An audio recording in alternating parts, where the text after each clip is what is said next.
Hello everyone, and today we are going to read our second unit, and this is the next topic of our unit. As you know, we have read already some topic in the previous video. Okay, and in this video we will discuss about the suspension. Okay, so what is the suspension? As you know, you can see the first point.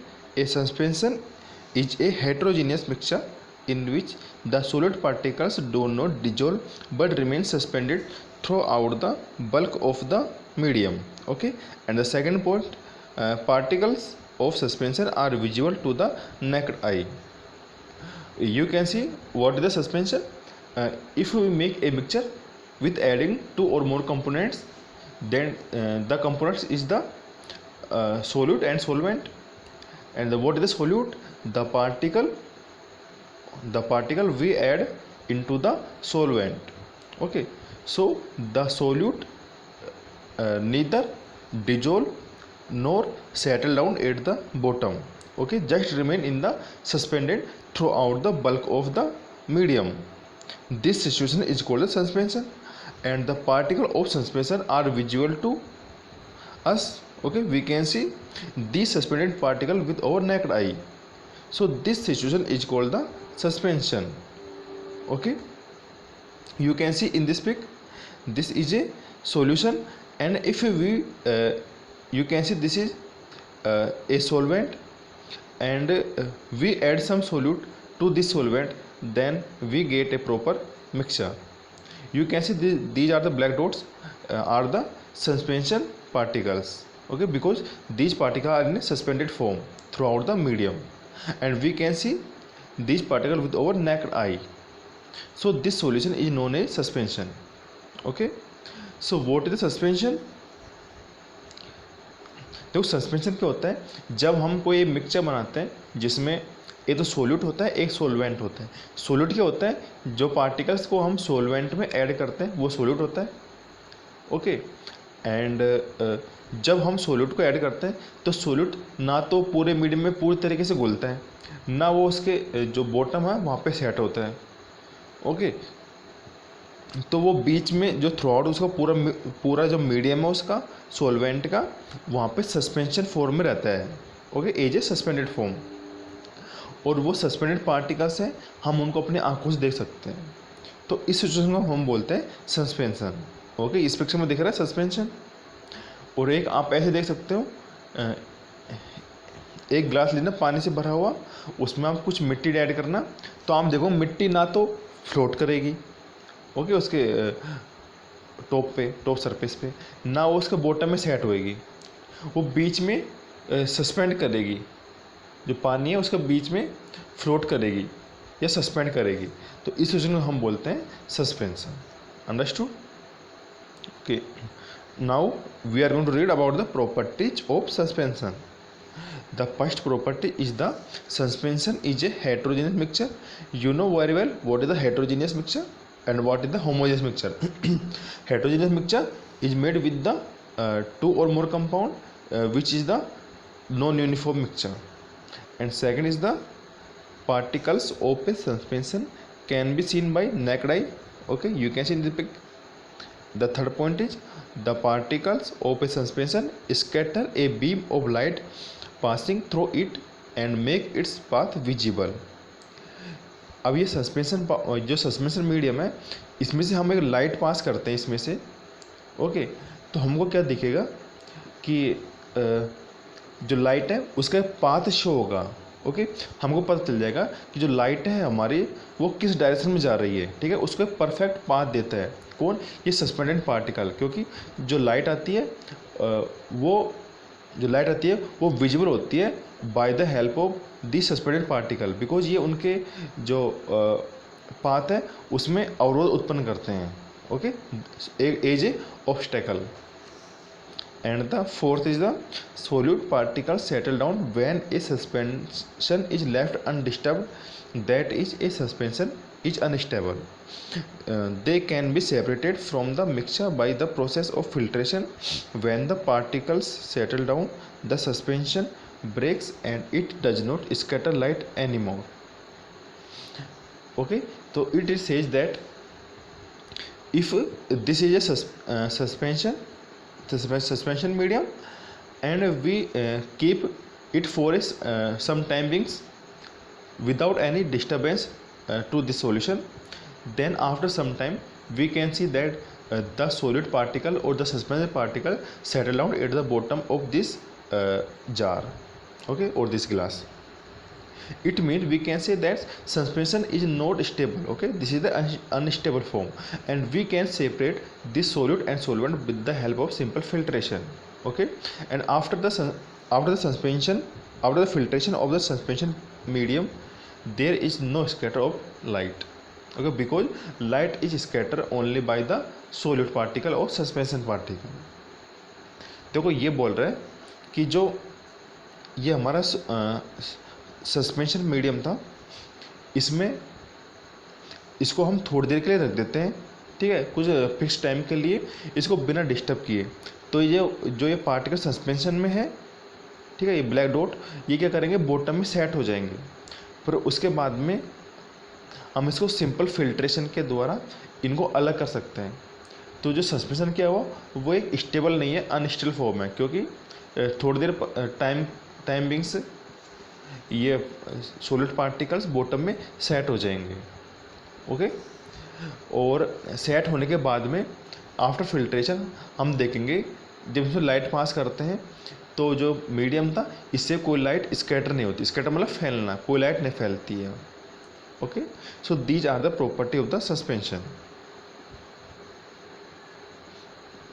And the next is the what is the colloid solution, okay. So we are going to read about the colloid solution. So look at the first point. The particles of colloid are uniformly spread throughout the solution due to the relatively smaller size of particles as compared to that of suspension. The mixture appears to be homogeneous, but actually a colloid solution is heterogeneous mixture. For example, milk.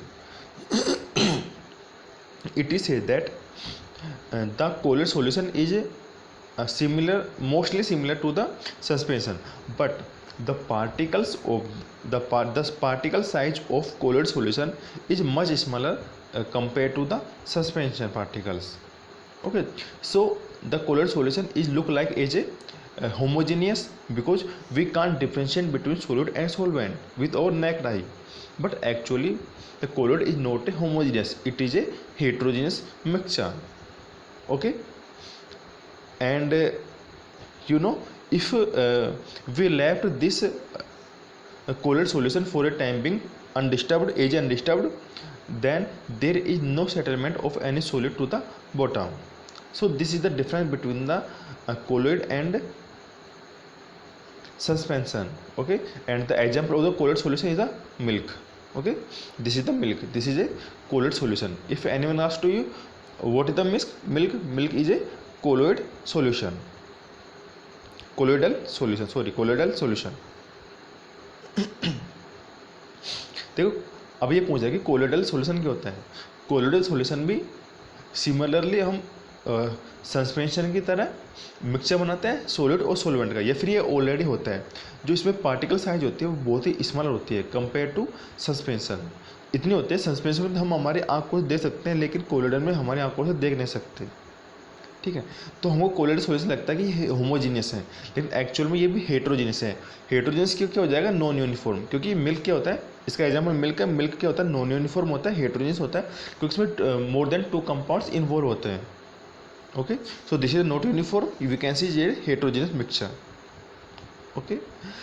और हमने देखा था कि जो suspension था उसको हम बिना डिस्टर्ब के थोड़ी देर के लिए रख देते हैं, तो सॉलिड पार्टिकल वो क्या होता है, बॉटम में सेट हो जाते हैं।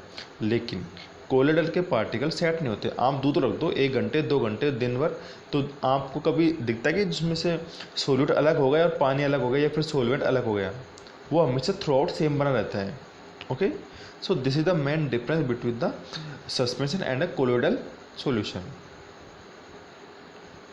Now next is the Tyndall effect, okay. So first point, because of small size of colloidal particles we cannot see them with naked eye, but these particles can easily scatter. A beam scattering of a beam of light is called Tyndall effect, after the name of the scientist who discovered this effect. And the second point, it can also be observed when a fine beam of light enters a room through a small hole. This happens due to scattering of light by the particles of dust and smoke in the air.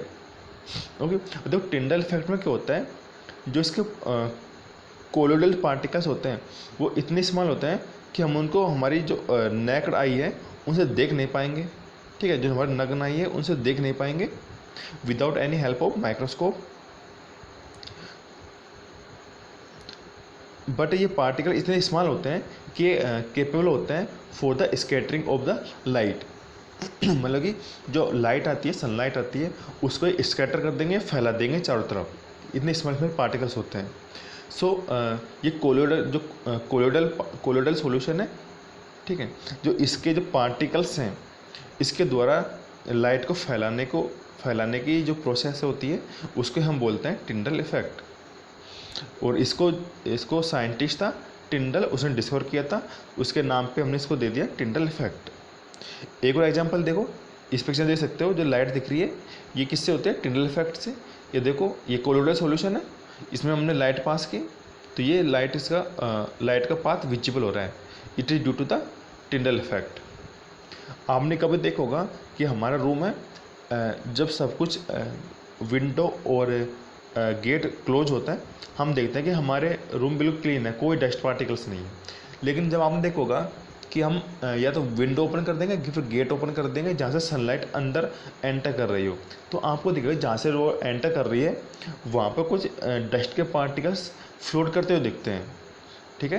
तो ये भी किस कारण होता है, Tyndall effect के कारण, क्योंकि जो लाइट हमारे रूम में डिस्पर्स हो रही है, ठीक है, या फिर स्कैटर हो रही है, वो भी वो इतने स्मॉल पार्टिकल्स होते हैं, ठीक है, जिनके कारण वो लाइट हमारे रूम में स्कैटर होती है, ठीक है। तो उस इफेक्ट को हम बोलते हैं टिंडल इफेक्ट। आपने रूम में देखोगे अपने मकान में कई बार, उसके बोलते हैं Tyndall effect.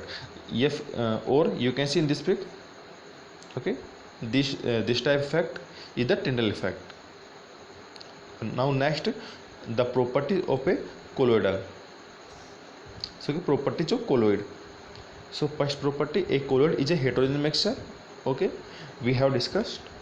Second, the size of particles of colloid is too small to be individually seen by naked eye, okay, we have discussed.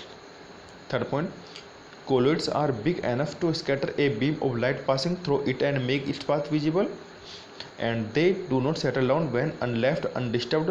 That is, a colloid is quite stable. Third, they cannot be separated by filtration.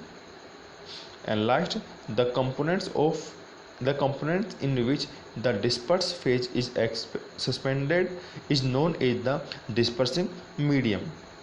अब देखो जो colloid है, इसकी हमने कुछ property देखी थी colloid medium की, कि हेट्रोजेंस होते हैं, बहुत स्मॉल होते हैं, लाइट को स्कैटर कर सकते हैं, ठीक है, और ये क्वाइट स्टेबल होते हैं, क्योंकि इनको टाइम बिंग कुछ समय के लिए अनडिस्टर्ब रख देते हैं, तब भी ये सेटल डाउन नहीं होते इसके सॉलिड पार्टिकल्स बॉटम में, ओके। इसलिए इसको हम सिंपल फिल्टर्स के द्वारा अलग नहीं कर पाते, ठीक है, सेपरेट नहीं कर पाएंगे सोल्यूट और सोलवेंट को। और जो कंपोनेंट्स होते हैं इसके, जो डिस्पर्स फेज में होते हैं, ठीक है, उनको हम बोलते हैं एंड जो कंपोनेंट्स होते हैं डिस्पर्स फेज में वो सस्पेंडेड होते हैं। देखो जैसे सस्पेंशन में क्या होता है, सॉलिड सस्पेंडेड में था, कोलोइड में जो पार्टिकल्स होते हैं वो भी सस्पेंशन में होते हैं, लेकिन जो साइज उनकी बहुत ही स्मॉल होती है, जो हमको देख नहीं पाते, ठीक है। जो सस्पेंशन में जो पार्टिकल है या डिस्पर्स फेज है सस्पेंशन में, उसके हम बोलते हैं डिस्पर्सिंग मीडियम। ऐसा मीडियम जो कि डिस्पर्सिंग फेज है, यानी वो फैल सकता है या फिर स्कैटर कर सकता है, लेकिन वो भी क्या है, सस्पेंशन में। क्योंकि जो कोलोइड में क्या होता है, सॉलिड पार्टिकल है, वो डिस्पर्स मतलब कि वो लाइट को करते हैं, डिस्पर्स करते हैं, फिर लाइट को स्कैटर करते हैं, ठीक है। तो उस फेज को हम बोलते हैं डिस्पर्सिंग मीडियम। और ये तीनों फॉर्म में सकता है, either solid or liquid or gas medium, okay. Mean dispersing medium has 3 medium, either in the form solid state, liquid state or gas medium state, okay. So these are the property of colloid. Now The common example of the colloid, you can see disperse, dispersing, type and example. Okay, so phase, first phase the liquid phase and medium is the gas. Type aerosol, example fog, cloud, mist. Okay, जो disperse form जो liquid है, जैसे हमारे पास, जैसे आपने देखा होगा जो फोग होती है, धुंध होता है, कोहरा होता है, उसमें क्या होता है, स्मॉल स्मॉल पार्टिकल किसके होते हैं, लिक्विड के होते हैं, वाटर के होते हैं। फोम किसके है, गैस के, ठीक है। मीडियम गैस का है, नहीं फेज किसकी है, वो लिक्विड की। और टाइप क्या है, एरोसोल, मतलब हवा के थ्रू वो फैलते हैं, जब कोहरा फैलता है हवा के थ्रू, या फिर हवा के साथ साथ ट्रांसफ़र होता है, फोग होती है। क्लाउड हमारे बादल होते हैं, ठीक है। तो ये किसका फेज हो गया, लिक्विड फेज हो गई। ऐसे सॉलिड की है, सॉलिड में कौन सा होता है, गैस। मीडियम किसका होता है, गैस का। ये फेज किसकी है, सॉलिड की। और टाइप वही एरोसोल, हवा में फैलता है ये भी। एग्जाम्पल स्मोक हो गया और ऑटोमोबाइल एग्जॉस्ट हो गया। जैसे ऑटोमोबाइल होता है, उसमें क्या होता है, जो पार्टिकल्स निकलते हैं वो भी होते हैं सॉलिड फॉर्म में होते हैं, ठीक है। लेकिन मीडियम मोस्ट हो गया गैस का, गैस के थ्रू पास होते हैं वो। एरोसोल हवा में फैलते हैं, ठीक है। ऐसे ही गैस का हो गया, ऐसे ही नेक्स्ट फेज गैस का है, मीडियम लिक्विड हो गया, और टाइप फॉर्म को हो गया, लाइक सेविंग फॉर्म, ठीक है। सेविंग फॉर्म में क्या होती है, गैस होती है, लेकिन कौन से मीडियम में, गैस मीडियम में। और टाइप का फॉर्म, फॉर्म की तरह होती है। सेविंग के मामले में देखा होगा कि फॉर्म की तरह फूल जाती है वो, ओके। ऐसे नेक्स्ट सॉलिड हो गया, फेज सॉलिड है, मीडियम कौन सा हो गया इसका, लिक्विड हो गया। यानी कि जो डिस्पर्स फेज है वो तो सॉलिड की स्टेट में है, लेकिन वो किसके थ्रू डिस्पर्सिंग होगा, वो लिक्विड के थ्रू डिस्पर्स होएगा, ओके। और टाइप कौन सा हो जाएगा इसका, सोलवेंट टाइप हो जाएगा, like milk of magnesia and mud हो गया, okay. So these are the all type of colloids, okay, you can write down in your notebook. Next is the separating of components of a mixture. जो mixture हमारे पास, जो mixture है उसके जो different components, क्योंकि mixture में क्या होता है, 2 और मोर कंपोनेंट्स, उनको हमको अगेन सेपरेट करना है। तो सेपरेट के लिए कौन कौन सी टेक्निक होती है, we have discuss about them, okay. So you can see the first point, heterogeneous mixture can be separated into their respective constituents by simple physical method like hand picking, sieving, filtration that we use in our day-to-day life. Okay, some special technique have to be used for the separation of components of a mixture. देखो जो heterogeneous mixture होता है उसमें heterogeneous में क्या होता है कि नॉन यूनिफॉर्म होता है, मोर देन टू कंपोनेंट्स का। तो हेट्रोजेनियस हम क्या होते हैं, या तो हम उसको हैंड पिकिंग, हाथों से अलग अलग कर सकते हैं, ओके, या फिर छलनी के द्वारा, या फिर सिंपल फिल्टरेंस द्वारा। You can see this is the sieving, this is filtration, okay. इसमें क्या, फिल्ट्रेशन में जो सॉल्यूट था वो यहाँ पे हो गया और सॉल्वेंट नीचे अलग कलेक्ट हो गया, ओके। हमने इसको सेपरेट कर दिया, और ये क्या है, फिल्टर मीडियम है ये, okay. So this is simple technique of the separating components of a mixture. एक होता है हैंड पिकिंग। हैंड पिकिंग जैसे मान लो आपने कोयला और पत्थर को मिक्स कर दिया, ठीक है, तो हम हाथों से उनको अलग कर सकते हो, this is called the hand picking method. और ये this is the sieve method. Sieve method क्या होता है, आपने देखा होगा कि हमारे पास जो सैंड होती है या फिर बजरी होती है, उसमें तो कोर्स पार्टिकल्स होते हैं और फाइन पार्टिकल्स होते हैं। उनका हम कैसे सेपरेट करते हैं, सीविंग के द्वारा, छलनी के द्वारा, okay. Now next, physical and chemical method, okay.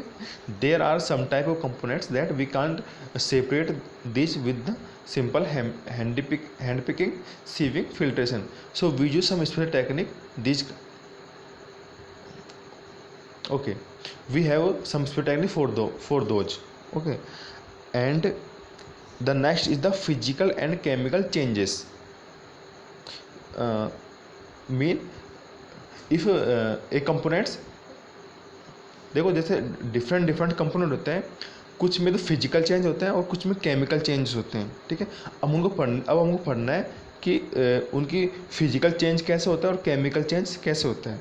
So you can see in the first point, in physical changes of a matter only physical property like color, hardness, rigidity, fluidity, density, melting point change, but chemical original composition property remain same. Example, changing state of water is a physical state. Second, burning of fuel is chemical change.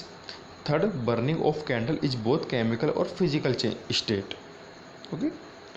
अब देखो ये बोल रहा है physical और chemical change कैसे होता है।